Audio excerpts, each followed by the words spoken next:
जय हिंद स्टूडेंट। आज हम लोग कंटिन्यू करेंगे अपनी सीरीज को जो हम लोगों ने शुरू की थी गवर्नर जनरल के बारे में। आई थिंक हम लोग 1856 तक जो गवर्नर जनरल रहे थे, इनको पोस्ट का नाम था गवर्नर जनरल ऑफ इंडिया।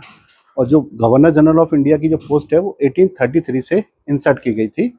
सबसे पहले इसमें मैं थोड़ा सा बैकग्राउंड बता दूं। इस 1773 में एक पोस्ट जनरेट की गई थी जिसको कहते थे गवर्नर जनरल।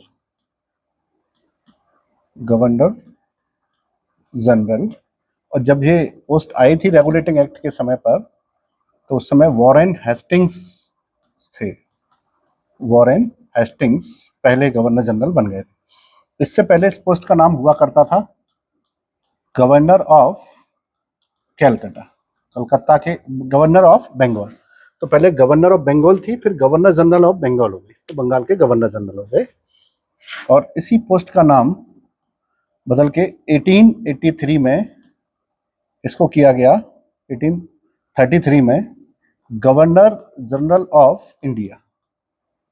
तो ये इंडिया के गवर्नर जनरल हो गए। और जब ये पोस्ट आई थी तो उस समय यहाँ पे थे बेंटिंग महोदय। तो Bentinck was the first governor general. After Bentinck in 1858 में इस पोस्ट का नाम बदल के हुआ वाइसरॉय। तो वाइसरॉय ऑफ इंडिया हुए। जब ये हुआ तो उस समय थे लॉर्ड कैनिंग। तो कैनिंग के समय पर ये पोस्ट आई। और हम लोग यहाँ पर कौन कौन से गवर्नर जनरल ने क्या क्या काम किया है वो हम लोग पढ़ चुके हैं। हम 1856 में लॉर्ड कैनिंग के पीरियड से शुरुआत करते हैं, जिन्हें last governor general of India और पहला वाइसरॉय भी कहा जाता है। ठीक है, शुरू करते हैं।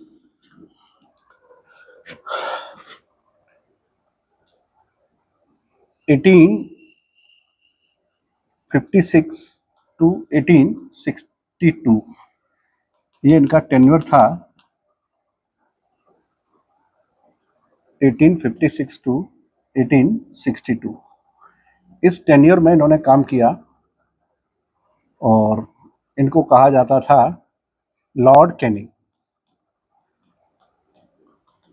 लॉर्ड कैनिंग के नाम से इनको जानते थे।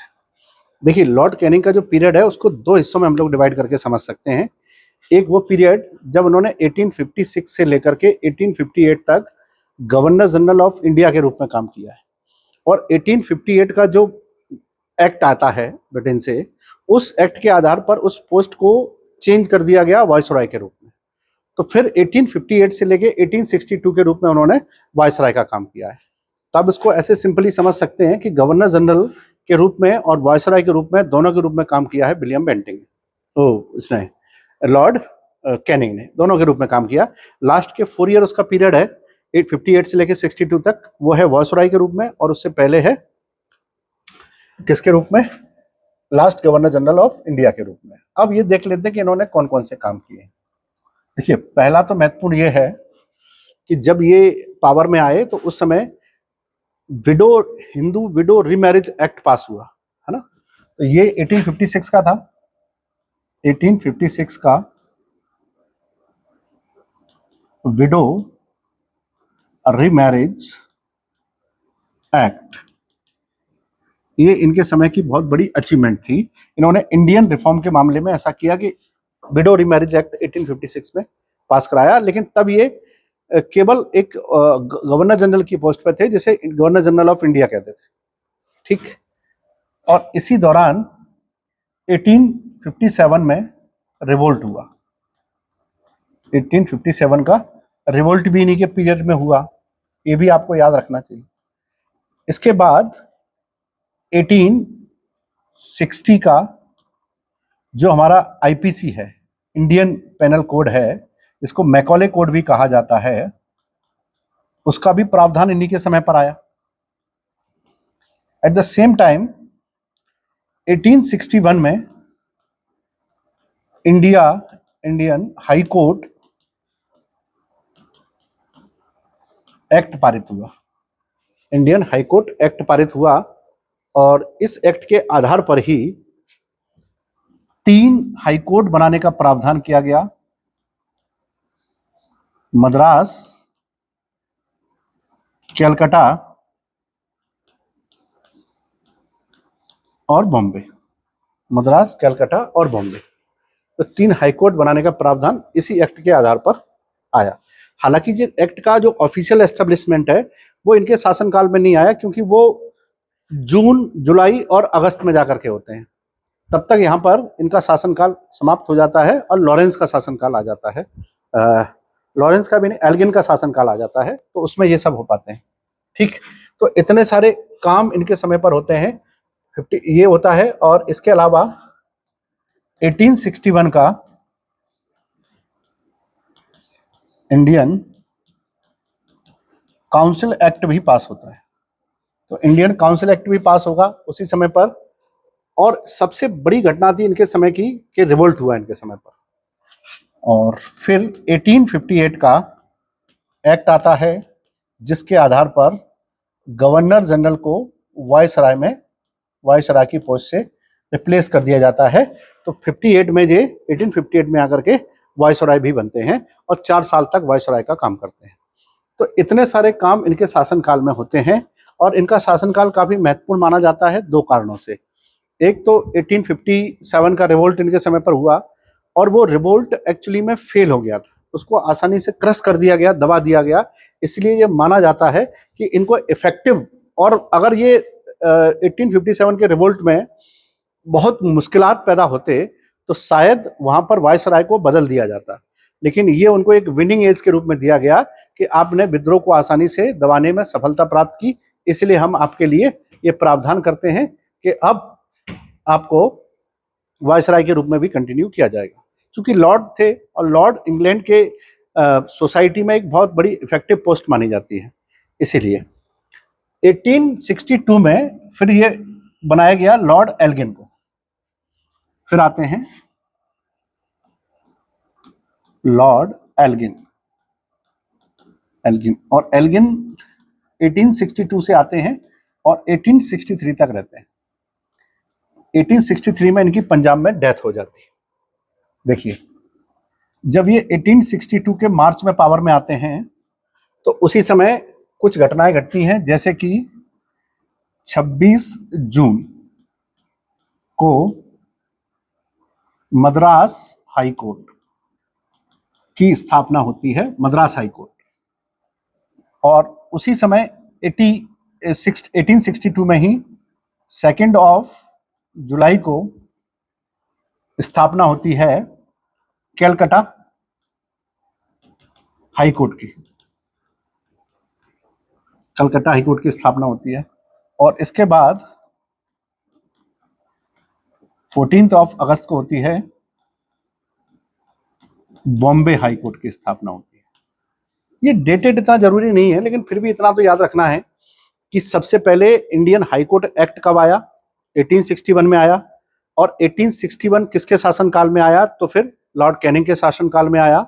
During the tenure of Canning, Indian high court act was passed, and on the basis of this act 3 different high courts were established by the 1862 of respectively Madras, Madras, Calcutta and Bombay in June, July and August। ये उसमें स्थापना की गई। इसके बाद 1863 में इसका Elgin का एक बड़ा जो अचीवमेंट था वो ये था कि इन्होंने बहावी रिवोल्ट को एंड कर दिया। Wahhabi revolt, that was the Muslim reformist movement inspired by the some Arabian groups also. तो उस वो यहाँ पर जो शुद्धिकरण का आंदोलन चल रहा था, उस आंदोलन को इन्होंने समाप्त कर दिया और वो आंदोलन समाप्त हुआ।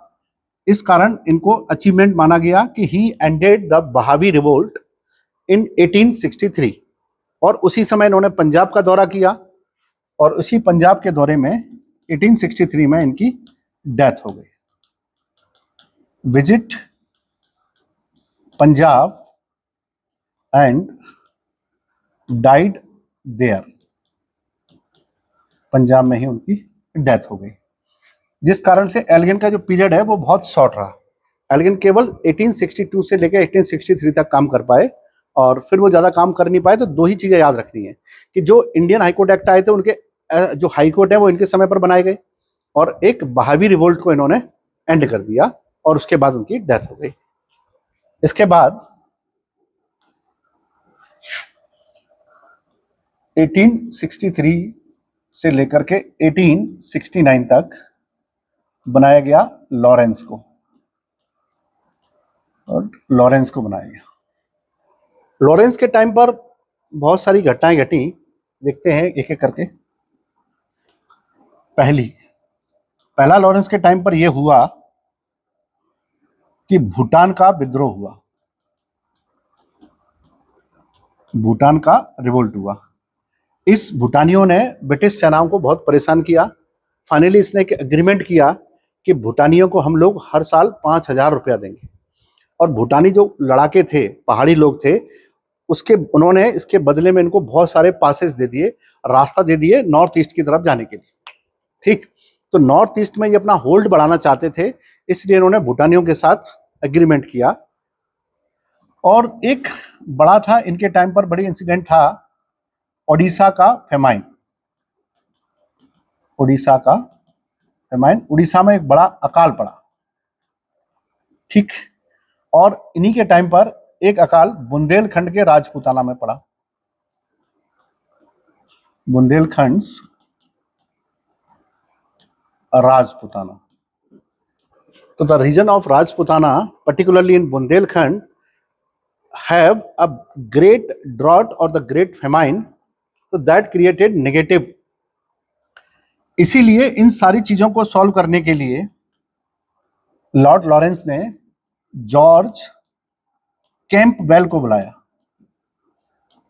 जॉर्ज कैंपबेल को बुलाया, और इन कैंपबेल को चेयरमैनशिप में एक फेमाइन कमीशन बनाया, फेमाइन कमीशन बनाया, ये अकाल आयोग बनाया। ये अकाल आयोग बहुत इफेक्टिव था, इसने अकाल की बहुत अच्छी मीमांसा की और ये पता लगाया कि अकाल क्यों हुआ है, उस बारे में हमको सुधार पर काम करना होगा, वरना ये इस तरह के अकाल और भी आएंगे। ये 1869 तक हुआ, और इन्हीं के शासनकाल में एक और घटना घटी कि there was first telegraph service between India and Europe. India and Europe के बीच में पहली समुद्री ओशन टेलीग्राफ सेवा शुरू हुई। ये लॉर्ड लॉरेंस के समय पर ही शुरू हुई, जिन्होंने 1862 से 1869 तक काम किया। ये कुछ चीजों को डिसेंट्रलाइज करना चाहते थे इकोनॉमिक, हालांकि इन्होंने इस बारे में कोई भी ठोस डिसीजन नहीं लिया, लेकिन इकोनॉमिकली बहुत सारी चीजों को बदलना चाहते थे। और जब ये पावर में थे, उसी समय पर ब्रह्म सोसाइटी जो थी वो में स्प्लिट हो गई, वो स्प्लिट हो गई, आदि ब्रह्म सोसाइटी एंड ब्रह्म सोसाइटी। आदि ब्रह्म सोसाइटी एंड ब्रह्म सोसाइटी, इसमें डिवाइड हो गई। ठीक, इसमें आदि ब्रह्म सोसाइटी देवेंद्र नाथ टैगोर के साथ और ब्रह्म सोसाइटी केशव चंद्र सेन के साथ स्थापित कर दी गई। तो भूटान का रिवोल्ट हुआ, बंगाल में अकाल पड़ा, और कैम्बेलकी में अकाल आयोग बनाया गया, समुद्री टेलीग्राफ सेवा शुरू हुई। ये इस समय के कुछ बड़े महत्वपूर्ण कार्य थे जो लॉर्ड लॉरेंस के टाइम पर ऑकर्ड हुए। और लॉरेंस और भी इकोनॉमिक डिसेंट्रलाइजेशन करना चाहते थे, लेकिन वो कर नहीं पाए इकोनॉमिक डिसेंट्रलाइजेशन। इसके बाद उनको यहाँ से जाना पड़ा, और फिर नेक्स्ट वायसराय को बुलाया गया, और नेक्स्ट वायसराय थे लॉर्ड मेयो। लॉर्ड मेयो, और टेन्योर है 1869 टू 1872, 1869 टू 1872, ये लॉर्ड मेयो का शासनकाल है। हम मेयो को देखते हैं कि मेयो का क्या स्टेटस है। तो मेयो के स्टेटस की अगर हम बात करेंगे, तो मेयो ने सबसे पहले तो यहाँ पर अजमेर में एक कॉलेज बनवाया, अजमेर में, जिसे मेयो कॉलेज कहा जाता है। और ये कॉलेज किसके लिए बनाया था? जो प्रिंस थे, राजा महाराजाओं के बच्चे थे, उनके पढ़ने के लिए। मध्य भारत के आसपास के अधिकांश राजा महाराजाओं के बच्चे अजमेर के मेयो कॉलेज में पढ़े हैं। चाहे हमारे उस समय के उनको ले लीजिए, जो फारूक अब्दुल्ला साहब थे वो, या फिर दिग्विजय सिंह, या जो भी इसके होलकर घराने के लोग थे, वो सब मेयो कॉलेज में ही पढ़ते थे। तो मेयो कॉलेज की स्थापना की। दूसरा इनके समय का एक सबसे महत्वपूर्ण काम था कि 1872 में, सॉरी, इनके समय का एक और महत्वपूर्ण काम था कि इन्होंने एक सेंसस करवाई। सेंसस करवाई, पहली जनगणना इनके समय पर हुई 1872 में। हालांकि इसको डिसकंटिन्यू कर दिया गया क्योंकि इस जनगणना को ऑफिशियल सेंसस माना ही नहीं गया, लेकिन भारत में पहली जनगणना कराने का श्रेय इन्हीं को जाता है। इन्होंने भारत में पहली जनगणना कराई थी, लॉर्ड मेयो ने। जनगणना कराने के साथ साथ मेयो ने अपने ही शासनकाल में एक एग्रीकल्चर डिपार्टमेंट भी बनाया। एग्रीकल्चर डिपार्टमेंट की भी इन्होंने स्थापना की, लॉर्ड मेयो ने। तो लॉर्ड मेयो एग्रीकल्चर के लिए भी काम कर रहे थे, इनके लिए भी काम कर रहे थे, और एक कलेक्टिव रिस्पॉन्सिबिलिटी से भारत को एक बूस्ट देना चाहते थे, इकोनॉमिकली, सोशली, पॉलिटिकली। और ये ऐसे व्यक्ति थे जिन्होंने अफगानिस्तान के मुद्दे पर अफगानिस्तान का साथ नहीं दिया। इस कारण से अफगान लोगों में लॉर्ड मेयो के प्रति बहुत घृणा आ गई, बहुत हिंसा व्याप्त हो गई। और इसी का रिजल्ट निकला कि 8 फरवरी 1872 को अंडमान निकोबार में इनको असिस्नेट किया गया, चाकू मार करके इनकी हत्या कर दी गई। एक अफगान सरदार ने कर दी थी, चाकू मार करके इनकी सरदार ने, एक अफगानी व्यक्ति ने कर दी थी, ऐसे लिखी थी, ठीक है। तो इनकी डेथ हो गई। लॉर्ड मेयो जब भारत के वायसराय थे तो भारत की स्थितियां कांग्रेस बनने की ओर बढ़ रही हैं, और 1857 से हम लोग गुजर चुके हैं। तो ब्रिटिश सरकार हर समय ये चाह रही थी कि कुछ ऐसे प्रावधान किए जाएं जिससे भारतीयों की गतिविधियों पर अंकुश लगाया जाए, क्योंकि ब्रिटिश सरकार बिल्कुल भी ये नहीं चाहती थी कि 1857 जैसा मैस्केयर, 1857 जैसा कोई भी रिवोल्ट वो फिर से झेल पाएंगे, क्योंकि उनके पास रिसोर्सेस बहुत सारे अफेक्ट हुए थे। ये तो उनके लिए बहुत अच्छा हुआ, और भारतीयों के लिए दुर्भाग्य रहा कि भारतीय उस क्रांति को, उस विद्रोह को एक साथ शुरू नहीं कर पाए। इट वॉज कॉल्ड विद्रोह, नॉट द रेवोल्यूशन। रेवोल्यूशन उसे सब कहा जाता है जब वो सफल हो जाता है, और जब हम ऐसा एक असफल फेल्यूर एफर्ट लगाते हैं तो उसे विद्रोह कहते हैं। तो it was revolt, mutiny, not the revolution. लेकिन इस तरह का विद्रोह ब्रिटिश सरकार की जड़ों को हिलाने में, रूट को शेक करने में बड़ा सफल हुआ। इसीलिए वो लोग डरे हुए थे, और इस प्रकार का कोई भी विद्रोह दोबारा से वो लोग झेल भी नहीं सकते थे। तो वो सारी उन परिस्थितियों को अपनाने की कोशिश कर रहे थे जिससे ऐसे विद्रोह पर अंकुश लगाया जाए जल्दी से जल्दी। और इसीलिए वायसराय को कुछ ऐसे काम करने के लिए कहा जाता था जिससे कि वो ब्रिटिश सरकार के फेवर में दिखें और भारतीयों को यूनाइट होने से रोका जा सके। जैसे हम देखते हैं कि 1858 के एक्ट में ये कहा गया कि भारतीयों से हथियार खाने की जो रक्षा थी वो छीन ली जाएगी।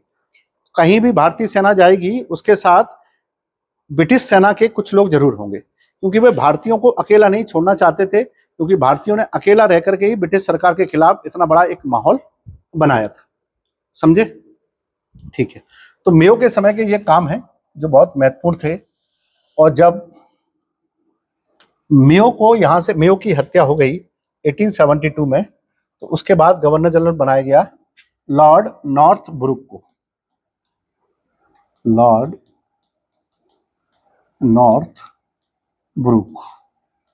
नॉर्थब्रुक को बनाया गया। नॉर्थब्रुक का टाइम पीरियड है 1872 से 1876, ठीक है। जब नॉर्थब्रुक गवर्नर जनरल बने तो उस समय केशव चंद्र सेन ने एक एज ऑफ कंसेंट, वो एज ऑफ कंसेंट का एक्ट पारित करवाया, और उसके तहत विवाह की आयु फिक्स कर दी गई, जो गर्ल के लिए 14 और बॉय के लिए 16 रखी गई। ये था एज ऑफ कंसेंट, इस समय पारित करवाया, और इसमें एफर्ट था केसी सेन, केशव चंद्र सेन ने इसमें बहुत एफर्ट लगाया, केशव चंद्र सेन ने। दूसरा, नॉर्थब्रुक के समय पर एक और घटना घटी कि जब नॉर्थब्रुक यहाँ पे थे तो अफगान में कॉन्फ्लिक्ट शुरू हो गया। अफगानिस्तान में कॉन्फ्लिक्ट शुरू हो गया, ठीक है। तो इसके समय पर कॉन्फ्लिक्ट शुरू हो गया, और उस कॉन्फ्लिक्ट में ये कहा जाने लगा कि अब भारत की शासन व्यवस्था को कैसे संभाला जाएगा, भारत की शासन व्यवस्था को कैसे संभाला जाएगा, और भारत में अफगानियों का प्रवेश हो रहा है, अफगानी भारत की राजनीति में हस्तक्षेप कर रहे हैं। ब्रिटिश सरकार अगर अफगानियों से बात करती है तो भारत सरकार के साथ उसके संबंध कैसे रहेंगे, इन सारे मुद्दों पर बातचीत होने लगी। नॉर्थब्रुक 72 से 76 यानी 4 साल तक गवर्नर जनरल रहा। उस समय अफगानिस्तान में एक इशू क्रिएट हुआ कि ब्रिटिश सरकार को अफगानियों का समर्थन करना चाहिए कि नहीं करना चाहिए। नॉर्थब्रुक का ये माना था कि ब्रिटिश सरकार को अफगानियों का समर्थन नहीं करना चाहिए, उनको अफगानियों का समर्थन बिल्कुल नहीं करना चाहिए। लेकिन ब्रिटिश सरकार के जो भी उच्च अधिकारी थे, आला अधिकारी, वो ये कह रहे थे कि नहीं, हमको सपोर्ट करना चाहिए, और इस कॉन्फ्लिक्ट पर नॉर्थब्रुक ने रिजाइन कर दिया। नॉर्थब्रुक ने रिजाइन कर दिया, और इस तरह से उसका रिजाइन हुआ 1876 में। और फिर हमको मिला नया गवर्नर जनरल, जिसका नाम था लॉर्ड लिटन। लॉर्ड लिटन ये 1876 से 1880 तक 1880 तक रहेगा, ठीक है। लिटन जब आया तो स्थितियां बहुत बिगड़ी हुई थी। लिटन ने कोशिश की कि भारत में किसी भी प्रकार से ये किया जाए कि गतिविधियां जो बढ़ रही हैं सरकार के खिलाफ, क्योंकि इस समय तक ऐसी संस्थाएं बहुत सारी काम कर रही थी जो भारतीयों को एकजुट करने का प्रयास कर रही थी। 1828 से ही बनी हुई ब्रह्म सोसाइटी, या 1865 में डेवलप किया गया आदि ब्रह्म समाज या भारतीय ब्रह्म समाज, थियोसोफिकल सोसाइटी थी, यंग बंगाल आंदोलन के कुछ लोग थे। ये सब लोग यूनाइट होकर के इंडियन लोगों को एक प्लेटफॉर्म दे रहे थे। उस प्लेटफॉर्म से ब्रिटिश सरकार को लगातार डर बना हुआ था कि हम आगे परिस्थितियां कैसे अपनी संभाल पाएंगे। इन्हीं परिस्थितियों को संभालने के लिए साथ में समाचार पत्रों का प्रभाव बहुत बढ़ गया था। समाचार पत्रों का प्रवाह बहुत बढ़ गया था, बहुत तेजी से उनका प्रचार प्रसार हो रहा था। उन पर अंकुश लगाने के लिए लिटन ने एक अधिनियम पारित किया जिसको कहते थे वर्नाक्यूलर प्रेस एक्ट। इसको कहते हैं देसी भाषा समाचार पत्र अधिनियम। इसमें यह कहा गया कि भारतीय लोग अपनी उर्दू, संस्कृत, बंगाली, हिंदी में समाचार पत्र नहीं निकाल पाएंगे, आप लोकल लैंग्वेज में कोई भी न्यूज़पेपर पब्लिश नहीं कर पाएंगे। ऐसा इसलिए किया गया क्योंकि उस समय क्रांतिकारियों के समाचार पत्र बहुत पॉपुलर थे, और उन समाचार पत्रों पर अंकुश लगाने के लिए सब किया गया, है ना। ये इसीलिए लाया गया ताकि भारतीय लोग आपस में यूनाइट ना हो पाए। अगर आप 1857 का रिवोल्ट पढ़ेंगे तो उसमें एक कारण बहुत तेजी से स्पष्ट है, जो ये कहता है कि अगर कम्युनिकेशन प्रॉपर होता 1857 के रिवोल्ट में, तो शायद हम उस रिवोल्ट को क्रांति में, रेवोल्यूशन में बदल पाते। उसमें कम्युनिकेशन का जो लैक हुआ, अभाव हुआ, वो उसकी असफलता का एक बहुत बड़ा कारण था। बहुत कारणों में से एक कारण था, और महत्वपूर्ण कारण था। और अगर ये महत्वपूर्ण कारण था तो उस कारण की भरपाई करने के लिए अब भारतीय न्यूज़पेपर को लगातार लोकल लैंग्वेज में छाप रहे हैं। लोकल लैंग्वेज में छाप रहे हैं, इसका मतलब यह है कि भारतीय लोग लोकल लैंग्वेज को ज्यादा से ज्यादा लोग समझ सकते हैं। इसीलिए अब जो विचार फैलाए जा रहे हैं वो तेजी से फैल रहे हैं, एक दूसरे के बहुत तेजी से इधर से उधर विचारों का आदान प्रदान हो रहा है। अगर विचारों का आदान प्रदान तेजी से इधर से उधर हो रहा है तो इससे तो अंग्रेजों के लिए खतरा है, और इसी को वो रोकना चाहते थे, इसलिए उन्होंने वर्नाकुलर प्रेस एक्ट पारित कर दिया। और लिटन खुद भी एक साहित्यकार था, इसलिए उसको ओवन मेरेडिथ के नाम से जानते थे, ओवन मेरेडिथ के नाम से भी उसको जाना जाता था। तो लिटन एक योग्य गवर्नर जनरल था जिसने बहुत सारे कामों को करने की कोशिश की, लेकिन शायद वो उन कामों को उस वे में एग्जीक्यूट नहीं कर पाया जैसा वो चाहता था, क्योंकि तब तक हर समय परिस्थितियां एक जैसी नहीं होती। भारतीयों का जैसे सरकारें जो अपनी केंद्र सरकार और राज्य सरकारें जो कभी 60s और 70s में मनमानी करती रही थी, आज नहीं कर पाती हैं, क्योंकि अब लोगों में अवेयरनेस पहले से ज्यादा है। तो यही स्थिति यहां पर थी कि अवेयरनेस होने के कारण से ये वही अवेयरनेस थी जो 1857 के रिवोल्ट से पहले नहीं थी, लेकिन रिवोल्ट के बाद थी। तो रिवोल्ट के बाद की अवेयरनेस ने बहुत सारी अंग्रेजों की ऐसी कूटनीतियों को असफल कर दिया जो भारतीयों के शासन को अपनी गिरफ्त में लेना चाहती थी। ये उस समय की बड़ी देन थी। इसने एक कोशिश और की, ये राजा महाराजाओं को मिला करके नरेंद्र मंडल बनाना चाहता था। राजा महाराजाओं को मिला करके नरेंद्र मंडल बनाना चाहता था, और ये नरेंद्र मंडल वो नहीं बना पाया। इसका मतलब ये था कि राजा महाराजाओं के साथ सरकार के एक अच्छे एग्रीमेंट होना चाहिए जिससे उन पर अंकुश लगाना आसान हो जाए। 1921 में ऐसा हो सका जब क्या बनाए गए, चैम्बर ऑफ प्रिंस बनाए गए, चैम्बर ऑफ प्रिंसेस बनाए गए, तब जाकर के ये सपना पूरा हुआ। लेकिन ओवन मेरेडिथ के समय पर ऐसा नहीं हो पाया।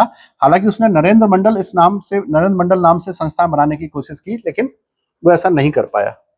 इसके अलावा इसने एक आर्म्स एक्ट भी पारित किया था। आर्म्स एक्ट का मतलब यह था कि वो भारतीय लोगों के द्वारा हथियार रखने पर प्रतिबंध लगाना चाहते थे, क्योंकि भारतीय लोग जैसे जैसे एग्रेशन में होते जा रहे हैं तो उनकी संख्या ही अंग्रेजों के लिए बड़ी मुसीबत थी। अगर बड़ी संख्या के हाथ में बड़ी संख्या में वेपन दे दिए जाएं, आर्म्स दे दिए जाएं, तो आर्म रेवेलियन होगी, तो ब्रिटिश सरकार कभी भी उस रेवेलियन को मुकाबला नहीं कर पाएगी।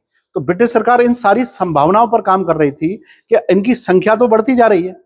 1857 में तो संख्या ही कम थी और साउथ इंडियन रीजन्स में उसका इम्पैक्ट नहीं था, लेकिन धीरे धीरे अब तो पूरे देश में इसका इम्पैक्ट बढ़ रहा है। और इसका इम्पैक्ट जब बढ़ रहा है पूरे देश में, तो that can be more dangerous than the time of 1857 revolt, because at that time there was no arms in the hands of Indians. Now it is the time they became so revolutionary and they can use weapon against the British government. If they can use arms to demand their rights, it means the revolution can be dangerous, it can be revolutionary, it can be a massacre of the people. So वो इस परिस्थितियों से बचने के लिए तो preventively उन्होंने ये डिसीजन लिया कि हमने एक एक्ट पास कर दिया है, if any Indian wants to carry weapon, he or she has to taken the permission, that is called the armed licence. उस परमिशन को आर्म्ड लाइसेंस कहा जाता था। ये तभी से उन्होंने परंपरा शुरू कर दी। Though there was a leniency for the other Indians, just like those Indians who were in the council of governor और द वाइसरॉय, उनके लिए लाइसेंस लेना अनिवार्य नहीं था, एक कॉमनर्स के लिए उन्होंने किया। And those who were in the British army, they were also exempted from to carry any licence for their weapon, तो उनके लिए भी ऐसा किया गया। तो इस तरह से परिस्थितियां जो थी, वो परिस्थितियां ब्रिटिश सरकार अपने फेवर में लाना चाहती थी गवर्नर जनरल के डिसीजंस के द्वारा, और वो ऐसी कंडीशन से बचना चाहती थी कि फिर से किसी भी प्रकार की ऐसी कंडीशन बने जहां पर वायसराय, वो जहां पर ब्रिटिश सरकार को भारत सरकार के साथ इस तरह का संघर्ष करना पड़े जो 1857 में था। 1857 बहुत कम लोगों ने बहुत कम जगहों पर किया, तो उसको आसानी से सप्रेस किया जा सका। वरना अगर इतना बड़ा कंप्लीट पीपल में कोई ऐसा रिवोल्ट हो जाए तो ब्रिटिश सरकार के पास इतने रिसोर्सेस नहीं थे कि उसको वो दबा पाए। और अब भारतीयों की जो भावना है आजादी की, भारतीयों में जो अब जोश है, जो उनके अंदर अवेयरनेस है, वो बहुत नेक्स्ट लेवल की है। इसका मतलब ये है कि अब ब्रिटिश सरकार बहुत सावधानी से डिसीजन ले रहे थे, उन सारी संभावनाओं को समाप्त कर रहे थे जो ब्रिटिश सरकार के विरुद्ध जा सकती हैं। तो ये था लिटन तक का मामला। अब हम इसके आगे कंटिन्यू करेंगे रिपन साहब के साथ, फिर मिलेंगे अपने नेक्स्ट लेक्चर।